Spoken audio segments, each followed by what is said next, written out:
വജ്ര രചന ഹിമാനവീൻ അവതരണം ഷാഹുൽ മലയിൽ എഡിറ്റിംഗ് ഷിരീജ് പൂനൂർ നിർമ്മാണം PNR ക്രിയേഷൻസ്. കണ്ണുകൾ പുറത്തേക്ക് ഉന്തി വന്നു. ഞരമ്പുകൾ വലിഞ്ഞു മുറുകി. നാവ് വിറച്ചു. കൈകൾ പിടഞ്ഞു. ഒരിറ്റ് ശ്വാസത്തിനായി ശരീരം കേണു. നിമിഷങ്ങൾക്കുള്ളിൽ ജീവനടന്നു. നിശ്ചലമായ അവന്റെ ശരീരം തൂങ്ങി നിന്നു. പ്രണവ്! ഉറക്കത്തിൽ നിന്ന് ഞെട്ടിയുണ്ടെന്ന് അലറുമ്പോൾ എബിയുടെ ശരീരം വിയർത്തുളിച്ചിരുന്നു. ശ്വാസത്തെ ക്രമീകരിക്കാനാവാതെ നെഞ്ചിൽ കൈവച്ചൻ അങ്ങനെ തന്നെ ഇരുന്നു. കൈയെത്തിച്ച് വെള്ളം നിറച്ച ജഗ്ഗെടുത്ത് വായിലേക്ക് അമിഴ്ത്തുമ്പോൾ അവന്റെ ശരീരം വിറച്ചുപോയിരുന്നു. അവിടെ പ്രണവോ തളർച്ചയോട് അടഞ്ഞടഞ്ഞു പോകുന്ന കണ്ണുകൾ ഓരോ തവണയും വലിച്ചോർന്ന് പരാജയപ്പെടുകയായിരുന്നു. ഉപബോധ മനസ്സിലേക്ക് എങ്ങു നിന്നോ ഒരു സംഗീതം ഒഴുകിയെത്തുന്നുണ്ട്. ആർക്കു വേണ്ടിയാണത്? തിരഞ്ഞു നടന്നു മനസ്സ്. എബിയുടെ നിശ്വാസ ചൂടിൽ പിടഞ്ഞുകൊണ്ട് അവന്റെ മുഖത്തിന് അഭിമുഖമായി നിൽക്കുന്ന അവരുടെ മുഖത്തെ ചുവപ്പ് പ്രണവിന്റെ സിരകളെ കുത്തിയടർത്തി. അടഞ്ഞു പോകുന്ന കണ്ണുകളിൽ കണ്ണീര് തളം കെട്ടി. ശ്വാസം നിലക്കുമെന്നാണോ അവൻ ആഞ്ഞു വലിച്ചു. നെഞ്ചിലേക്ക് എന്തോ ഭാരം വന്ന് വീഴുന്നു. കണ്ണുകൾ തുറിച്ചു തുടങ്ങി. വജ്രയുടെ കഴുത്തിലെ മിന്നിൽ ചുണ്ടു ചേർക്കുന്നുണ്ട് എബി. അവളുടെ കണ്ണിലേക്ക് പ്രണയത്തിന്റെ തീക്ഷ്ണമായ നോട്ടമെറിഞ്ഞ് വലം കഴുത്തിലെ മുടിയിഴകൾക്കുള്ളിലേക്ക് അവന്റെ കൈ നൂഴ്ന്ന് കയറി. ആ മുഖം അവളുടെ അധരങ്ങളെ ലക്ഷ്യമാക്കി നീങ്ങുന്നു. സഹിക്കാനാവുന്നില്ല, തടയാനാവുന്നില്ല. ശബ്ദം പുറത്തേക്ക് വരാതിരിക്കാൻ ആരോ തൊണ്ടയിൽ പിടിച്ചതുപോലെ ശരീരം പിടഞ്ഞു പോകുന്നു, വിറങ്ങലിക്കുന്നു. നുറുങ്ങായി ജീവൻ അറ്റുവീഴുകയാണോ? തളർച്ചയോട് അടഞ്ഞു പോവുകയാണ് അവന്റെ കണ്ണുകൾ. വജ്ര! ബെഡ്ഷീറ്റിൽ വിരലുകൾ ചുഴറ്റി പിടിച്ച് തളർന്നു പോകുന്ന ശരീരത്തെ സർവ്വശക്തിയും എടുത്ത് വരുതിയിലാക്കി പ്രണവ് ചാടി എഴുന്നേറ്റിരുന്ന് കിതച്ചു. ശ്വാസം മുറുക്കി നിൽക്കുകയാണിപ്പോഴും. അടക്കാനാവുന്നില്ല കിതപ്പ്. നെഞ്ചു പിടച്ച് പിടച്ച് തളർന്നിരിക്കുന്നു. തൊണ്ട വരണ്ട് മുറിഞ്ഞതുപോലെ. ബെഡ് ലാമ്പിന്റെ നേരിയ വെളിച്ചത്തിൽ മുന്നിൽ വന്ന് നിൽക്കുന്ന നിഴൽ തളർന്നടഞ്ഞു പോയിക്കൊണ്ടിരിക്കുന്ന കണ്ണുകളിൽ പതിഞ്ഞതും മുഖം അമർത്തി തുടച്ച് ഭീതിയോടെ അവൻ രണ്ടടി പുറകിലേക്ക് നീങ്ങിയിരുന്നു. മുറിയിൽ പ്രകാശം പരന്നു. മുന്നിൽ നിൽക്കുന്നയാളെ കണ്ട് കണ്ണുകൾ താഴ്ന്നു. നനഞ്ഞ കൺപീലികൾ വീണ്ടും കണ്ണുനീരിൽ കുതിർന്നു. തനിക്ക് നേരെ വെള്ളം നീട്ടി നിൽക്കുന്ന മുത്തശ്ശൻ ഒരിക്കൽ കൂടി നോക്കാൻ ത്രാണിയില്ലാതെ കാൽമുട്ടിലേക്ക് മുഖം പൂഴ്ത്തി വെച്ചവൻ അതുവരെ തടഞ്ഞു വെച്ച സങ്കടം പുറത്തേക്ക് ഒഴുക്കി വിട്ടു. കരഞ്ഞു. നെഞ്ചിലെ സംഘർഷത്തിന്റെ കെട്ടുപൊട്ടിച്ചെറിഞ്ഞ് ആർത്ത് കരഞ്ഞു. മുകളിലെ തെക്ക് ഭാഗത്തുള്ള ചെറിയ നാഴിക്കപ്പുറമുള്ള ആ മുറിക്ക് പുറത്തേക്ക് അത് കേൾക്കില്ലെന്ന് ഉറപ്പുള്ളത് കൊണ്ട് തന്നെ സർവ്വ നിയന്ത്രണവും മറ്റ് താഴ്ത്തി പിടിച്ച മുഖം കൈവെള്ള കൊണ്ട് മറച്ചു വെച്ച് വിങ്ങിപ്പൊട്ടി കരഞ്ഞു. മുടിയിഴകളിൽ വിരലുകൾ ഒഴുകിയിറങ്ങുമ്പോൾ ഉള്ളിലെ സങ്കടം തീരും വരെ കരഞ്ഞോളാൻ പറയാതെ പറയുകയാണ് മുത്തശ്ശനെന്ന് അറിയാമായിരുന്നു പ്രണവിന്. മുന്നിൽ കൂനിക്കൂടിയിരുന്ന് നിലതെറ്റി കരയുന്നവനെ കണ്ട് ആ വൃദ്ധന്റെ ചങ്ക് പിടച്ചു. ബലമായി ആ മുഖം പിടിച്ചുയർത്തി വെള്ളം കുടിക്കാൻ കണ്ണുകൾ കൊണ്ട് ശാസിച്ചു. വിറക്കുന്ന കൈകളോടെ അവൻ വായിലേക്ക് വെള്ളം കമിഴ്ത്തുമ്പോഴും ചെന്നിലൂടെ കണ്ണുനീരൊഴുകുന്നുണ്ടായിരുന്നു. ചുറ്റിപ്പിടിച്ച് വയറിലേക്ക് മുഖം അമർത്തി തേങ്ങുന്ന പ്രണവിനെ ചേർത്ത് പിടിച്ച് പുറത്ത് പതിയെ തലോടുമ്പോൾ നിമിഷങ്ങൾക്ക് മുമ്പ് അവനിൽ നിന്നറിഞ്ഞ കാര്യങ്ങളുടെ ഞെട്ടിൽ നിന്ന് ഇനിയും പുറത്തു വന്നിരുന്നില്ല മുത്തശ്ശൻ. എല്ലാം കേട്ടിട്ട് എന്തു പറയണം, എവിടെ നിന്ന് തുടങ്ങണമെന്നറിയാതെ പിടക്കുന്ന മനസ്സിനെ ഒതുക്കാനാവാതെ വല്ലാത്തൊരു പരവേശം നെഞ്ചിലൂടെ പായുന്നു. വജ്രയ്ക്ക് ഒരിക്കലും ഇത് അംഗീകരിക്കാൻ കഴിയില്ല. തനിക്ക് പോലും അത് മനസ്സിലാക്കാൻ കഴിയും. കാരണം സ്വന്തം അമ്മയിൽ നിന്നും വന്ന മറ്റൊരു ജീവനായി തന്നെയാണ് പ്രണവിനെ അവൾ ഇന്നോളം കണ്ടിട്ടുള്ളത്. ആ അവൾ ഇങ്ങനെയൊന്ന് കേട്ടാൽ പ്രണവിന്റെ മുഖത്ത് കൈവച്ചില്ലെങ്കിലേ അത്ഭുതമുള്ളൂ. മറ്റൊരാളെ അവൾ ജീവിത പങ്കാളിയായി തിരഞ്ഞെടുക്കുന്നത് പ്രണവിന് ചിന്തിക്കാൻ പോലും കഴിയില്ലെന്ന് ഉറപ്പായി. അങ്ങനെയുള്ളപ്പോൾ വർഷങ്ങളായി ശത്രുവായി കാണുന്ന എബിൻ ആ സ്ഥാനത്തേക്ക് വന്നു നിൽക്കുന്ന താങ്ങുമോ അവൻ? ഇല്ല. പ്രണവ് ഏറ്റവും വെറുക്കുന്ന രണ്ട് കാര്യങ്ങളാണ്. ഒന്നവന്റെ 6ാം വിരൽ, രണ്ടാമത്തെ അവനാണ് എബിൻ മാത്യൂസ്. മനസ്സിലെ സംഘർഷം ഒതുക്കി പിടിക്കാൻ ശ്രമിക്കുകയായിരുന്നു മുത്തശ്ശൻ. എന്തിനാ മോനെ നീ നിന്റെ മനസ്സിലേക്ക് ഇങ്ങനെ ഒരു മോഹത്തെ വളർത്താൻ അനുവദിച്ച്? വേണ്ടിയിരുന്നില്ല കുട്ടി. എനിക്ക് ഭയാ തോന്നുന്നു. നീ നിന്റെ ബുദ്ധിയോടും ഹൃദയത്തോടും മത്സരിച്ച് തളർന്നു പോകും. നാളിതുവരെ ഞാൻ ഭയന്ന കാര്യത്തിലേക്ക് നീ സ്വയം നടന്നെടുക്കാൻ ചിന്തിക്കുമെന്ന ചിന്ത എൻ്റെ മനസ്സിനെ വരിഞ്ഞു മുറുക്കുന്നുണ്ട്. തനിൽ ചേർത്ത് വെച്ച ആ മുഖത്ത് തലോടി കണ്ണുനീർ തുടച്ചുകൊണ്ട് അദ്ദേഹം നെഞ്ചിലെ ഭീതിയും വേദനയും കടിച്ചമർത്തി ഒന്നുകൂടി അവനെ തന്നിലേക്ക് ചേർത്ത് പിടിച്ചു. 2 ദിവസമായി അവനുള്ള മാറ്റം കണ്ട് മനസ്സുഴറുകയായിരുന്നു. ഒന്നിലും ഒരു താല്പര്യമില്ലാതെ ശരിക്കും ഭക്ഷണം കഴിക്കാതെ മുഖം തരാതെ ഒഴിഞ്ഞു മാറി നടന്നപ്പോൾ എന്ന് തന്നെയാണ് കാര്യമെങ്കിലും അറിഞ്ഞേ പറ്റൂ എന്ന് തീരുമാനിച്ചിരിക്കുകയാണ് താനും. ഇന്ന് വന്നു കയറിയ മുതൽ മുറി അടച്ചിരുന്ന് ഉച്ചത്തിൽ പാട്ടുവെച്ച് അവന്റെ ഉള്ളിലെ സംഘർഷം ഇല്ലാതാക്കാൻ കിടഞ്ഞ് ശ്രമിക്കുന്ന കണ്ടപ്പോൾ ഉറപ്പിച്ചു കാര്യം എല്ലായ്പ്പോഴത്തേക്കാളും സീരിയസ് ആണെന്ന്. ഭക്ഷണം പോലും വേണ്ടെന്ന് വെച്ച് മെയ്യും മനവും മറന്നവൻ ആ പാട്ടിനൊപ്പം ആടിത്തിമിർക്കുന്നത് അടഞ്ഞ വാതിലിനപ്പുറം നിന്ന് കേൾക്കുമ്പോൾ ഭയവും സങ്കടവും കൊണ്ട് ഉള്ളുരുകി. വിളിക്കാൻ പോയില്ല. കാരണം എന്തു തന്നെയായാലും അവനായി തന്നെ അവന്റെ മനസ്സ് ശാന്തമാക്കട്ടെ എന്ന് കരുതി. ഏറെ നേരം കഴിഞ്ഞ് വാതിൽ മുട്ടി വിളിക്കുമ്പോൾ പോലും ചെറിയ ഏങ്ങലടി കേൾക്കാമായിരുന്നു. വാതിൽ ലോക്ക് ചെയ്യരുതെന്നും തനിക്ക് സംസാരിക്കാനുണ്ടെന്നും മറ്റാരും കേൾക്കാതെ കർശനമായി പറഞ്ഞപ്പോൾ നിർജീവമായൊരു മൂളൽ കേട്ടു. ഭയപ്പെട്ടുപോയി താൻ. ആ ഭയം തിരിച്ചറിഞ്ഞ പോലെ എനിക്കൊന്നും സംഭവിക്കില്ല മുത്തശ്ശ എന്ന പതിഞ്ഞ ശബ്ദം കേട്ടു. എല്ലാവരും ഉറങ്ങും വരെ കാത്തിരുന്നു അവനരിയിലെത്താൻ. ശരീരം അത്രമേൽ ഉലഞ്ഞതിന്റെ ബാക്കിയെന്നോണം തളർച്ച ബാധിച്ചുറങ്ങുന്നവനെ അല്പനേരം നോക്കിയിരുന്നപ്പോഴാണ് അവന്റെ ഭാവമാറ്റവും വജ്ര എന്ന് വിളിച്ചുകൊണ്ട് ചാടി എഴുന്നേൽക്കുന്നു. മോനെ, നീ സ്വസ്ഥായിട്ടൊന്ന് ആലോചിക്ക്. അവളെ ഇങ്ങനെ നീ തീറ്റിക്കണോ? ഒക്കെ മറന്നൂടെ എൻ്റെ മോനെ. നീ ആഗ്രഹിക്കും പോലെ നിന്നെ ഇഷ്ടപ്പെടാൻ അതിന് പറ്റുന്നുണ്ടാവില്ല മോനെ. അവളുടെ ഉള്ളിൽ നീ എന്താണെന്ന് തിരിച്ചറിഞ്ഞിട്ടും നീ അവളോട് കാണിക്കുന്ന ഈ സ്നേഹം ഇഷ്ടമൊക്കെ ക്രൂരമായി പോകുന്നില്ലേ? മുത്തശ്ശന്റെ വാക്കുകൾ നെഞ്ചിന്റെ താളത്തെ ഉലക്കുകയാണ്. പിന്നെയും പിന്നെയും അവനാ മടിയിലേക്ക് കിടന്ന് കൈയെടുത്ത് നെഞ്ചിലേക്ക് ചേർത്ത് വെച്ചു. ഞാൻ എന്ത് തെറ്റ് മുത്തശ്ശ? എനിക്ക് അവളായിരുന്നില്ല എല്ലാം. മുത്തശ്ശനെ പോലെ എൻ്റെ എല്ലാ സങ്കടങ്ങളിലും എന്നോട് ചേർന്ന് നിന്ന് എൻ്റെ ഉള്ളു തണുപ്പിച്ചിരുന്നവള്. എൻ്റെ സന്തോഷം സ്വന്തം സന്തോഷമായി കൊണ്ടു നടന്നിരുന്നവള്. എൻ്റെ ജീവിതത്തിലെ ഓരോ സെക്കൻഡിലും കൂടെയുള്ളവള്, ഓരോ ചിന്തകളിലും കൂടെയുള്ളവള്. അവളെയല്ലാതെ മറ്റാരെയും ഞാൻ സ്നേഹിച്ചു പോവാ.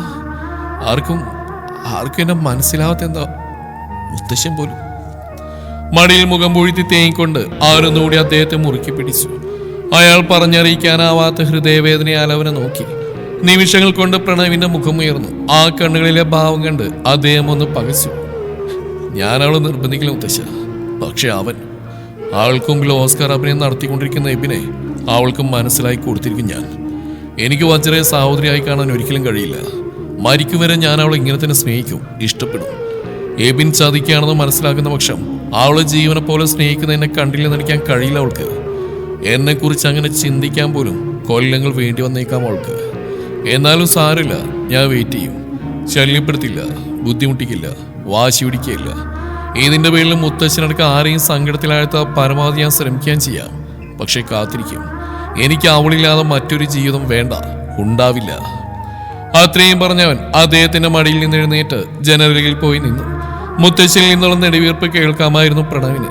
കണ്ണിൽ നിന്ന് നടന്നു വീണ നീർത്തുള്ളി തട്ടിത്തെറിപ്പിച്ച് ജനലരികിൽ തലമുട്ടിച്ച് നിന്നു.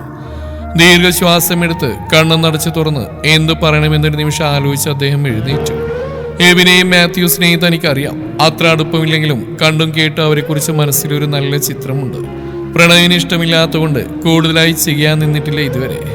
വജ്രവനെ തെരഞ്ഞെടുത്തുവെങ്കിൽ എബിന് താൻ അറിഞ്ഞ പോലെ നല്ല പയ്യൻ തന്നെയാണെന്ന് മനസ്സിലുണ്ട്. പറയാൻ കഴിയില്ലല്ലോ. കാലം പ്രണവിന് മുമ്പിൽ അത് തെളിയിക്കട്ടെ. അങ്ങനെ വിചാരിക്കാനേ നിവൃത്തിയുള്ളൂ. ഞാൻ എൻ്റെ ഈ 6ാം വരല് മുറിച്ചളയിട്ട് മുത്തശ്ശ. അവൾക്ക് എന്നെ അങ്ങനെ കാണാൻ കഴിയാത്തതും ഇപ്പൊ വെറുക്കുന്നതും എല്ലാവരും പറയും പോലെ എല്ലാം ഈ ഒരു വൈകല്യം പേറുന്നതിന്റെ ശാപാണോ ആ മുത്തശ്ശ? തൊട്ടടുത്ത് വന്നിന്ന് പ്രണവിന്റെ ചുമലിൽ കൈവെക്കാൻ തുടങ്ങും മുമ്പേ തനിക്ക് അഭിമുഖമായി തിരിഞ്ഞിരുന്നവൻ കണ്ണു നിറച്ച് പറഞ്ഞു കേട്ട് മുത്തശ്ശൻ തറഞ്ഞിന്ന് പോയി. ഞൊടിയിടയിൽ ആ മുഖത്ത് ദേഷ്യം തെളിഞ്ഞു തുടങ്ങിയവേ അദ്ദേഹത്തെ വരിഞ്ഞു മുറുക്കി അവൻ ചങ്കുപൊട്ടും പോലെ കരഞ്ഞു. എന്ത് വിഡിത്താ കുട്ടി നീ വിളിച്ചു പറയുന്നേ? ജാതകം എഴുതി ഞാൻ തന്നെ പറഞ്ഞിട്ടില്ലേ, ദൈവത്തിൻ്റെ മുകളിലും മറ്റൊന്നുമില്ലെന്ന്. അദ്ദേഹത്തിൻ്റെ തീരുമാനത്തിന് അതീതമായിട്ടൊരു ജ്യോതിഷവും ഇല്ല. 6ാം വിരൽ നീ നിന്റെ വൈകല്യമായിട്ട് കരുതുമ്പോൾ, ശാപാണെന്ന് വിശ്വസിക്കുമ്പോൾ ചുറ്റും നടക്കുന്നെല്ലാം നീ അതിനോട് കണക്ട് ചെയ്ത് ആലോചിച്ച് കൂട്ടുക. നിന്റെ മനസ്സിൻ്റെ വൈകല്യാണ് മുറിച്ചു കളയേണ്ടത്. ശരിയാ, ഞാൻ തന്നെയാ നിന്റെ ജാതകത്തിലെ ചില ദോഷങ്ങൾ കണ്ടെത്തി പറഞ്ഞത്. പക്ഷേ അതതിൻ്റെ ഏറ്റവും രൂക്ഷമായ രീതിയിലേക്ക് പറഞ്ഞെല്ലാവരും കഥ എത്ര മെനഞ്ഞു. അതിലേക്കൊന്നും മനസ്സിനെ വലിച്ചിടരുത് കുട്ടി. ബുദ്ധിയില്ലായ്മ കാണിക്കരുത്, ചിന്തിക്കുക പോലും അരുത്. ഇപ്പം മനസ്സ് ശാന്താക്കി തളർച്ചയെ അതിജീവിക്കാൻ ശ്രമിക്കുക. സമാധാനത്തോടെ ചിന്തിക്കുക. സ്വയം ഹോൾഡ് ചെയ്ത് നിർത്ത്, സൊല്യൂഷൻ കിട്ടും. അവന്റെ ഷോളിൽ പിടിച്ചുയർത്തി ദൃഢമായ ശബ്ദത്തിൽ അങ്ങനെ പറയുമ്പോഴും ജാതകത്തിൽ ഇന്നോളർപ്പിച്ചിരുന്ന വിശ്വാസത്തെ അയാൾ ഭയന്നിരുന്നു. പഠിച്ച ശാസ്ത്രത്തെയും പകർന്നു കിട്ടിയ അറിവുകളെയും മനഃപൂർവ്വം അവിശ്വസിക്കാൻ ആദ്യമായി നിർബന്ധിതമായതും യുക്തിക്ക് നിരക്കാത്താണ് അതെല്ലാമെന്ന് സ്വയം സമാധാനിപ്പിച്ചുകൊണ്ടിരിക്കുകയും ചെയ്യുന്നത് വിരോധാഭാസമാണെന്ന് അറിയുകയല്ല. പക്ഷെ ആഗ്രഹിച്ചു പോവുകയാണ്. തൻ്റെ ജ്യോതിഷ പരിജ്ഞാനം തെറ്റായി പോകണമെന്ന്. അതിലൊരു യുക്തിയും ഇല്ലെന്ന്. തറവാടിന് ഇനിയൊരു പിന്തുടർച്ചയില്ലാതെ തലമുറ പ്രണവിൽ അവസാനിക്കുകയാണെന്ന തൻ്റെ പ്രവചനം തെറ്റണം. പ്രാർത്ഥനയിലൂടെ ദൈവമെന്ന ശക്തിയെ അടിയുറച്ച് വിശ്വസിച്ച് തന്റെ ജ്യോതിഷ പരിജ്ഞാനത്തെ മനസ്സാൽ പുറന്തള്ളിയിട്ട് കാലമേറെയായി. പിന്നീട് ഒരിക്കൽ പോലും ആർക്കു വേണ്ടി കവടി നിരത്തിയിട്ടില്ല. വിശ്വസിക്കാൻ ഒരുക്കമല്ലെന്ന് വാശി പിടിക്കുന്ന മനസ്സോടെ പവിത്രമായ ആ കരുക്കൾ തൊടാൻ കഴിയില്ല. അത് ഗുരുവിനെ, ആ ശാസ്ത്രത്തെ അവഹേളിക്കുന്നതിന് തുല്യമാണ്. തന്റെ പരിജ്ഞാനവും പ്രവചനവും തോൽക്കണമെന്ന് ആത്മാർത്ഥമായി പ്രാർത്ഥിച്ചുകൊണ്ടിരിക്കുകയാണ് അന്നു മുതൽ. കൺമുമ്പിൽ തന്റെ പ്രിയപ്പെട്ട കൊച്ചുമകൻ മാത്രമേ ഉള്ളൂ. മരിച്ചുപോയ തന്റെ ഭാര്യയുടെ ജന്മനാളിൽ 6-ാം വിരലോടുകൂടി പിറന്ന തന്റെ ജീവനായവൻ. ഒരമ്മ സ്വന്തം മകന് നൽകുന്ന മുഖസാദൃശ്യം പോലെ മുത്തശ്ശി അവരുടെ കണ്ണും ചിരിയും മുഖഭംഗിയൊക്കെ പ്രണവിന് നൽകിയെന്ന പോലെയാണ് ഇരുവരെയും കണ്ടാൽ തോന്നുക. അവനോട് കൂടുതൽ പ്രിയമായതിന് അതൊരു കാരണമാണ്. തന്റെ ചിറകിനടിയിൽ സുരക്ഷിതമായി സൂക്ഷിക്കുകയാണ് ഇന്നോളം അവനെ. ഒരു വിധിക്കും വിട്ടുകൊടുക്കാൻ ത്രാണിയില്ല. പ്രണവിന്റെ കരച്ചിൽ ഒരുവിധം ഒതുക്കി അവനെ ശാന്തമാക്കി കിടത്തി. കണ്ണു നിറച്ച് തന്നെ നോക്കിക്കിടക്കുന്ന കൺകോണിൽ കാണുന്നുണ്ട്. അവന്റെ ഉള്ളിലെ ചിന്തകൾ ഒതുക്കി കെട്ടാൻ തനിക്ക് കഴിയില്ല. വജ്ര അവൻ ഒരിക്കലും പ്രണയിക്കില്ലെന്ന് ആരോ ഉള്ളിൽ നിന്ന് ശക്തമായി പറയുന്നുണ്ട്. ഉള്ളിൽ ഒതുക്കി വെച്ച് അവനായൊരു ചിരി സമ്മാനിച്ച് ആ കവിളിൽ തട്ടി. നീ അവളെയും മറ്റുള്ളവരെയും ബുദ്ധിമുട്ടിക്കില്ലെന്ന വാക്ക് വിശ്വസിക്കുക ഞാൻ. അതുപോലെ നീ നിന്നെ കാക്കൂ എന്നും. വേറെ ആരുടെ മുഖം ഓർത്തില്ലെങ്കിലും മുത്തശ്ശനെ ഓർക്കണം. ഇന്നോളം നിനക്ക് കാവലായി നിന്ന ഈ എന്നെ. ഇവിടെ തീരുന്നതല്ല ജീവിതം. നിനക്ക് മുമ്പോട്ട് പോവാൻ ഏറെയുണ്ട്, നേടാനും ഏറെയുണ്ട്. നിന്നെ പഴിച്ചവരെ നിന്റെ നേട്ടങ്ങൾ കൊണ്ട് നേരിടണം. അവന്റെ നെറുകയിൽ ഉമ്മവെച്ച് മുറിവിട്ട് പുറത്തേക്ക് ഇറങ്ങും മുമ്പേ ആ കയ്യിൽ പിടിവീണു. ശാപം പിടിച്ചവനാണ് ഞാനെന്ന് മറ്റുള്ളവർ പറയുമ്പോൾ എന്റെ ധൈര്യം ചോരാതെ മനസ്സ് കൈവിട്ടു പോകാതെ കാത്ത മറ്റൊരാള് ഇന്നലെ വേണ്ടാന്ന് പറഞ്ഞു.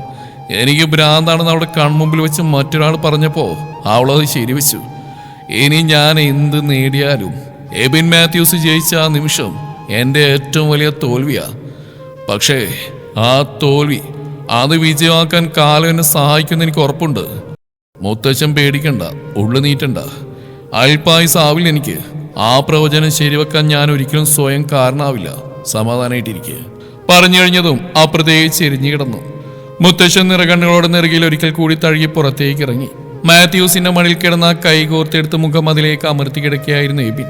ഉറക്കത്തിനിടയിൽ അവന്റെ ഉറക്കെയുള്ള വിളി കേട്ട് ഞെട്ടിപ്പിടഞ്ഞ് ഓടി വന്ന മാത്യൂസ് കാണുന്നത് വിയർത്ത് കുളിച്ച് നെഞ്ചിൽ കൈവച്ച് കിതപ്പടക്കാൻ ശ്രമിക്കുന്ന എബിയാണ്. ചിത്രയും നന്നേ ഭയന്നു.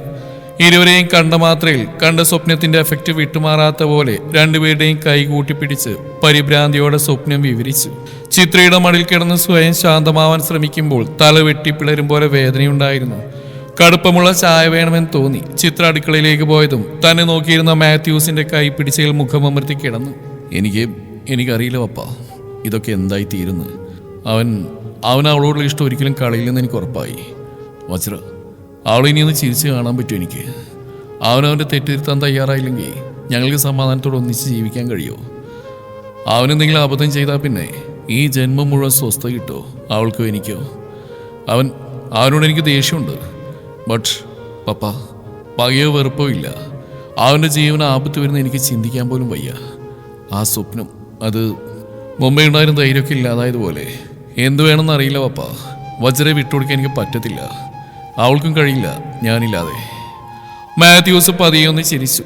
എബിന്റെ നെറ്റിൽ പതിയൊന്ന് തഴുകി. സ്വന്തം ജീവൻ കളയാൻ പ്രണവ് ചിന്തിക്കുക പോലും ഇല്ല എബി. കാരണവും നീ തന്നെയാ. പപ്പ പറഞ്ഞിട്ട് നെറ്റി വിളിച്ചുകൊണ്ട് ആ മുഖത്തേക്ക് നോക്കി. അവിടെ സൗമ്യമായ ചിരിയാണ്. സത്യം, എബിൻ മാത്യൂസിന്റെ ലവ് സ്റ്റോറി അവന്റെ വജ്രയിലാണ് എൻ്റെ ഇന്ന്. അതുകൊണ്ട് തന്നെ തൻ്റെ അസാന്നിധ്യം താനില്ലായ്മയൊക്കെ നിനക്ക് സന്തോഷം തരുന്നു. നിന്റെ റൂട്ട് എളുപ്പാക്കുന്ന തോന്നലും പ്രണവിൻ്റെ ഉള്ളിൽ ശക്തമായിട്ടുണ്ട്. അതുകൊണ്ട് നീ ആ പേടി വിട്. തോൽക്കെന്ന് ഉറപ്പായാൽ പോലും ജീവൻ കളയാൻ തയ്യാറാവില്ലെന്നാണ് എൻ്റെ വിശ്വാസം. വജ്ര എന്തെങ്കിലും തന്നെ മനസ്സിലാക്കുന്ന തോന്നലിൽ അവൻ കാത്തിരിക്കും. കാര്യങ്ങളെല്ലാം കേട്ടിട്ട് എനിക്ക് അങ്ങനെയാ തോന്നുന്നത്. ഇനി അവൾ എത്ര നോ പറഞ്ഞാലും നിശബ്ദമായിട്ട് അവൻ വെയിറ്റ് ചെയ്യും. അതുറപ്പാ. എബിൻ്റെ ഉള്ളിൽ അസ്വസ്ഥത അവൻ്റെ മുഖത്ത് പടർന്നു. നീ അവളെ ആത്മാർത്ഥമായിട്ടാണ് സ്നേഹിക്കുന്നതെന്ന് തിരിച്ചറിവാ അവനിൽ ആദ്യത്തെ മാറ്റം ഉണ്ടാക്കാൻ പോകുന്നത്. അത് കഴിഞ്ഞവൻ എന്ത് സ്റ്റാൻഡ് എടുക്കും നോക്കാം. എന്തായാലും ജീവൻ കളയെന്നുള്ള പേടിയൊന്നും വേണ്ട. നീ ഇനി എത്ര നല്ലവനാണെന്ന് മനസ്സിലായാലും നിന്നെ അംഗീകരിക്കാൻ അവൻ്റെ മനസ്സൊന്നും മടിക്കുവേ ബി. വജ്ര, അവളോടുള്ള അവൻ്റെ സ്നേഹം അതുതന്നെയാവും നിന്റെയും വജ്രയും സമാധാനത്തോടെയുള്ള ജീവിതത്തിന് കാരണമാവുന്നത്. നീ നോയിക്കോ, മറ്റൊന്നും ചിന്തിക്കണ്ട. ബാക്കിയൊക്കെ നമുക്ക് വരുന്നിടത്ത് വെച്ച് കാണാടാ ചെക്ക. കാവിൽ തട്ടി നെറ്റിയിൽ ഉമ്മ വെച്ച് ചിത്ര കൊണ്ടുവന്ന ചായ അവൻ്റെ കയ്യിലേക്ക് വെച്ച് കൊടുക്കുമ്പോൾ മാത്യൂസിന്റെ ചിന്ത മുഴുവൻ വജ്രയെ കുറിച്ചായിരുന്നു. ആ കുട്ടിയുടെ അവസ്ഥ എന്തായിരിക്കും? അവളെങ്ങനെ എല്ലാം മനസ്സിൽ അടക്കി പിടിക്കും? അതിൻ്റെ മനസ്സിന് ധൈര്യം കൊടുക്കണേ കർത്താവേ. ബഹളങ്ങളില്ലാതെ പക്വതയോടെ പ്രണവിന് ചിന്തിക്കാൻ കഴിഞ്ഞാൽ മാത്രമേ എല്ലാ പ്രശ്നങ്ങളും തീരുകയുള്ളൂ. അവന് മാത്രമേ ഈ കാര്യത്തിൽ എന്തെങ്കിലും ചെയ്യാനും പറ്റൂ. ചിത്രയും മാത്യൂസും കിടക്കാൻ പോയി. കുറച്ചു നേരം കഴിഞ്ഞിട്ട് ഉറക്കം വരാതെ എബി അങ്ങനെ തന്നെ കിടന്നു. ഫോൺ എടുത്ത് വാട്സാപ്പ് തുറന്ന് നോക്കി. എബി, വജ്രയുടെ ലാസ്റ്റ് വോയിസ് മെസ്സേജ് ഒന്നുകൂടെ കേട്ടു. സങ്കടം തിങ്ങിയെറിഞ്ഞു വിളിച്ച വിളി കാതിലേക്ക് മുഴുവനായി എത്തും മുമ്പേ തിരിച്ചു വിളിച്ചിരുന്നു താൻ. കേട്ടത് അടക്കി പിടിച്ച ഏങ്ങലടിയാണ്. ഹൃദയം നുറുങ്ങും പോലെ തോന്നി. കരയരുത്, എല്ലാം ശരിയാവും. അവന് നമുക്ക് തിരുത്താൻ കഴിയും. നിന്റെ പഴയ പ്രണവല്ലെങ്കിൽ കൂടി നമ്മളെ മനസ്സിലാക്കുന്ന സുഹൃത്തായിട്ട് അവൻ മാറും, ഉറപ്പുണ്ട് എനിക്ക്. അങ്ങനെ പറഞ്ഞ് അവളെ സമാധാനിപ്പിച്ചു. ഉറങ്ങാൻ കിടന്ന തന്റെ കണ്ണിൽ ആ സ്വപ്നം തെളിഞ്ഞപ്പോൾ തന്റെ ഉപബോധ മനസ്സും വല്ലാത്തൊരു പേടിയിൽ കുരുങ്ങിയിരിക്കുകയാണെന്ന് സത്യം മനസ്സിലാക്കി. ശ്വാസമൊന്ന് നീട്ടിയെടുത്ത് കണ്ണുകൾ ഇറുക്കി അടച്ചു. ഉറങ്ങാൻ പറ്റണേ എന്ന് ആത്മാർത്ഥമായി പ്രാർത്ഥിച്ചുകൊണ്ട് അവൻ ഉറങ്ങാൻ ശ്രമിച്ചു. ഉറക്കം കിട്ടാ തിരിഞ്ഞു മറിഞ്ഞു കിടക്കുമ്പോൾ തേങ്ങൽ പുറത്തേക്ക് കേൾക്കാതിരിക്കാൻ പുതപ്പിനൊരറ്റം വായിൽ കടിച്ചു പിടിച്ചിട്ടുണ്ടായിരുന്നു വജ്ര. അച്ഛനെയും അമ്മയും ഈ നിമിഷം വരെ ഒന്നും അറിയിച്ചിട്ടില്ല. അവരെത്രമാത്രം വിഷമിക്കുമെന്നറിയാവുന്നതുകൊണ്ടാണ് മറച്ചു വെക്കുന്നത്. പക്ഷേ ഇന്നല്ലെങ്കിൽ നാളെ അവരെല്ലാം അറിയും. എബിനോടുള്ള ഇഷ്ടം അവർക്കൊരിക്കലും പ്രശ്നമാവില്ല, അത് തനിക്ക് ഉറപ്പാണ്. പ്രണവിന്റെ മുഖം, അവന്റെ കണ്ണുനീർ, ഇതെല്ലാം വലിയൊരു പ്രതിസന്ധിയിലേക്ക് അവരെ വലിച്ചിടും. പ്രണവ്, നീ അവർക്ക് മുമ്പിൽ എങ്ങനെ വന്നു നിൽക്കും? നിന്നെ എൻ്റെ സഹോദരനായി, സ്വന്തം മകനായി സ്നേഹിക്കുന്ന അവർക്ക് ഇത് എത്രമാത്രം ഷോക്കായിരിക്കും ഊഹിച്ചു നോക്കിയത് പോലുമില്ല നീ. എന്തിനു വേണ്ടി നീ ഇങ്ങനെ? എനിക്ക് ഏറ്റവും തന്നെ വെറുപ്പ് തോന്നുക. കരച്ചിലടക്കി പിടിച്ച് തലയിണിൽ ആഞ്ഞുകുത്തി മുഖം അവിടെ അമർത്തി വിതുമ്പിപ്പോയി. നാളെ കോളേജ് ഫൗണ്ടേഷൻ ഡേ ആഘോഷിക്കുകയാണ്. ഒരുപാട് കാര്യങ്ങൾക്ക് പിന്നാലെ ഓടി നടക്കേണ്ട ചുമതല തന്നിലും ചാർത്തി തന്നിട്ടുണ്ട് ഡിപ്പാർട്ട്മെന്റ് ഹെഡ് ബഷീറുമുണ്ട്. പ്രണവ് ഒഴിഞ്ഞുമാറാണ് പതിവ്. ഈ പ്രാവശ്യം അവനൊന്നിൽ ഇടപെട്ടില്ല. മുമ്പേ തീരുമാനിച്ച കാര്യങ്ങളായതുകൊണ്ട് പോവാതിരിക്കാനോ ഒഴിഞ്ഞു മാറാനോ കഴിഞ്ഞില്ല. മനസ്സിലെ ഈ ഭാരം ചുമന്നിട്ട് എങ്ങനെ ചിരിച്ചുകൊണ്ട് നിൽക്കാനാവും അറിയില്ല. തലമുടിയിൽ കൈകോർത്ത് വലിച്ച് അങ്ങനെ കുനിഞ്ഞിരുന്ന് കുറേയധികം നേരം. തുടരും ഈ കഥയുടെ ബാക്കി ഭാഗം നാളെ ഇതേ സമയം.